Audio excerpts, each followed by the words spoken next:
Well, hello. Thanks for coming. I'm continuing my testing of a Commodore 1080 monitor, which is of course the very, very original Amiga monitor that says on the front of it, Amiga, which is just like here we have on the Amiga, with the magical check mark, which was their logo. So, and also I've been able to borrow an original video cable. And what's different about this is of course a Commodore. Both of these cables sport the Commodore logo on both ends. So, the thing that is different is this is not, people say, oh yeah, it's a 25. No, it's not a 25. It's a 23 pin connector, as the Amigas have been. Because of course on the other, well, on this Amiga and others, there were lots of ports that were similar and yet different. So they went to a 23, which means it is more difficult these days to find a connector. And I have seen people who, what they have done is they've got a 25 pin connector and they've shaved them to make it 23. Let me just count just to make sure that I'm not saying something silly. 1, 2. Yes, there are 11 pins, holes on the bottom and 12 on the top, which adds up to 23. The other end kind of looks like a joystick connector with 9 pins. That's what it looks like. But it is not a joystick connector. It is not. It is for an Amiga 1000 and the appropriate monitor. This cable would work with this monitor on, well, from what I remember and what I know, all the other Amigas as well. It would. Anyway, so what I'm going to do, but now that I have the ability to do a little editing, you don't have to watch this horrible process.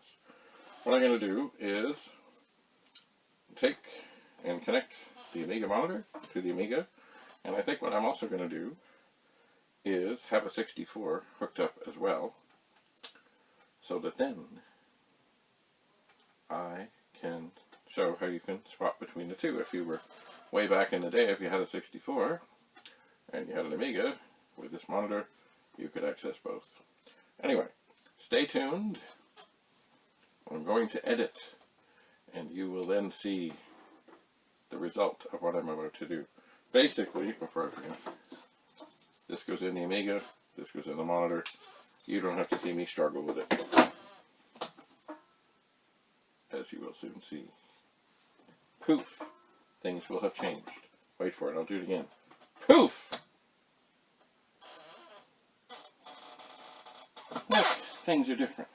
So I now have these turned around so you can see what I'm able to do. This is, of course, the cable for the Commodore 64. This is where the power goes. There's a switch here. And here is the cable specifically made for the Amiga and this monitor. It plugs right in. And also, the cool thing is, I'm not going to do it, but it has screws. So that, you know, cables like this have a tendency at times to, you know, maybe come a little bit out, twist a little. Especially if you're shuffling things around on the desk. But with this, you can either use your fingers or a little wee screwdriver to put these in so it will not come out. Then, of course, we look at the back here, and oh my, there's lots and lots of ports. They all look very similar, but only one over here is a 23 pin in. Now there's an interesting thing. I forgot about this. There's also an 8-pin video plug right here. As well, there's just a video here. I don't remember ever. Ooh, I think I will be daring. I don't remember. I'm sure this is the same. Oh, look at that. I'm going to be daring. And I'm going to not hook up another 64. I'm going to plug the Amiga in through this other output, which, and still there's another output here, which is just just video, like just single video. I could test that too if I want. Here, there's 2 audio ports here. I'm imagining, of course, if I'm not hooked up, they won't work. The one thing, of course, as I mentioned before, is eventually they did come out with the 1084S for stereo. Because basically what you ended up doing with these 2 audio ports is you generally got a cord and a cable that had 2 that went into 1, and then you just plugged it in the monitor. But of course, if you were outputting to a stereo, you would take them and use both. And it would be magical, it would. Anyway, stand by, because in a moment, everything here will change. See how everything is different. I learned a couple of things that I knew, but perhaps I forgot. One thing is, of course, the Amiga has a cute little place underneath. You can tuck the keyboard. If you are moving it around on a desk, and you get to the edge of the desk, and you don't have it all on the desk, the Amiga can lean forward quickly and unexpectedly. Don't worry, nothing bad happened. It's just possible. The other thing is that if you're going to plug in to, especially the Amiga 1000, it's really best if you do it with the power cord when you have it facing you, because the plug itself, where you plug in, the receptacle, is very heavily recessed underneath. Very heavily. So, best to do that. Actually, best with anything like this. Really. Make sure you've got the thing in. Just so. And also, what is the other thing I was just... oh yeah, and the power cord thing that where you plug in on the 1080 is actually turned 90 degrees. So, this should go on. And it does. I will give it a moment to warm up. And then I will turn on the Amiga 1000. Now I have tested this Amiga before. I hear the fan.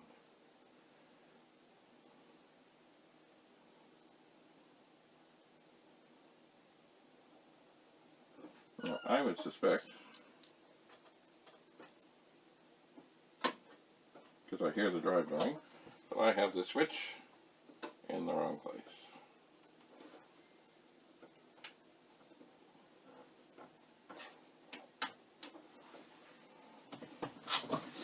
Alright, and it's also possible that I have the switch in the back, in the wrong place. So, we are now in RGB. We reach to the back, find the switch, move the switch. Ta-da! And there we have Kickstart. Isn't it beautiful? Now, I'm thinking, maybe, nope, Chroma. I'm just looking underneath here, because I'm going to put this, so that is RGB, that is the middle position, and I'm wondering if I diddle with this switch. So it may be, in fact, that the Amiga video output is some different than that of the Commodore 64, because I have that cable plugged in, and yet I am getting nothing. So I'm going to reach around behind and pull it out. And then I'm going to retrieve a Commodore 64. Oh, look. Here's one here. And I'm going to plug it in. And then I'll find the power cord that's always right here. And I will plug it in. Now, I'm going to go to the separate. I'm going to turn it on. I would hate to think.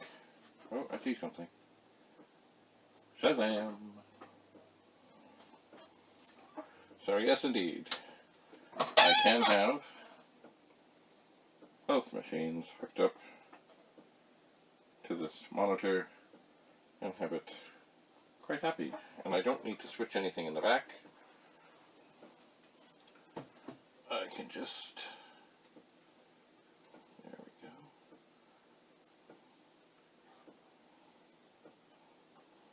Which is, no, that's not it. I'm just looking to make that a little, right here. Anyway. So there we have it.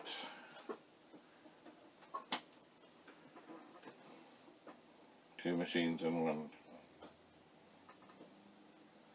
I guess I need to look better at the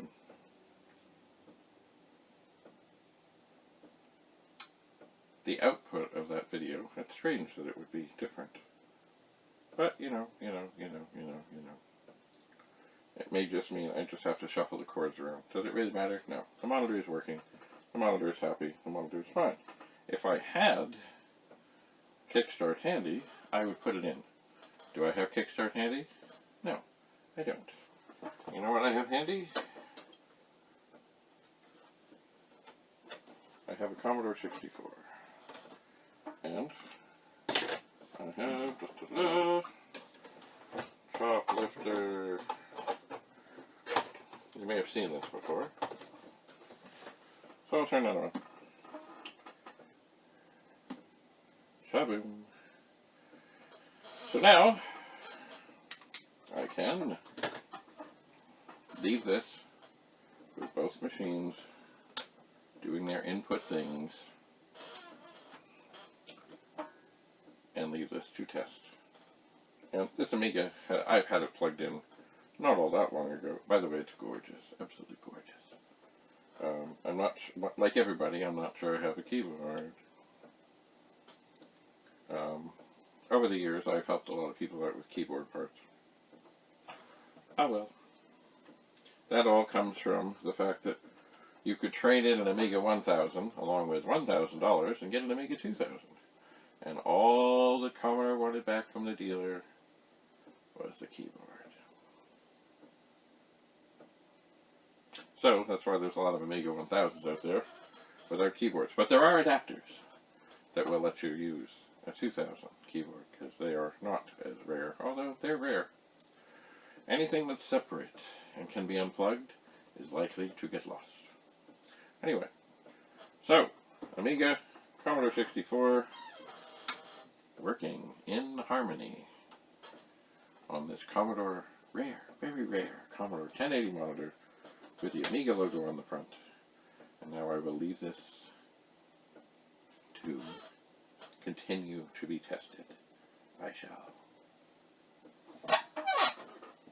I suppose, even though I know it works, I could plug this in just so I can hear the sound again. And the sound is working. Oh! Thanks for coming. We'll continue with this testing and whatever else I can think of that might be handy and helpful and useful to test this with. Like perhaps the video output from the Amiga, also the single video output from the Amiga. Maybe I'll plug into that.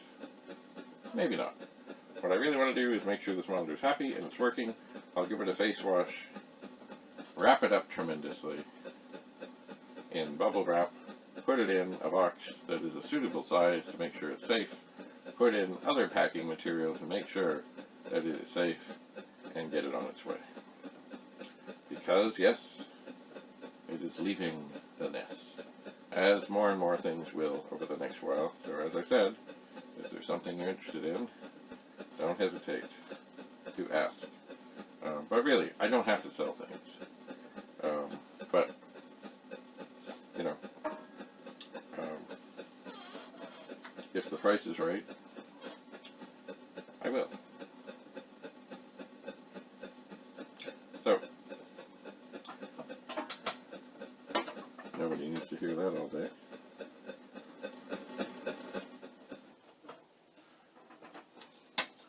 So indeed, thanks for coming.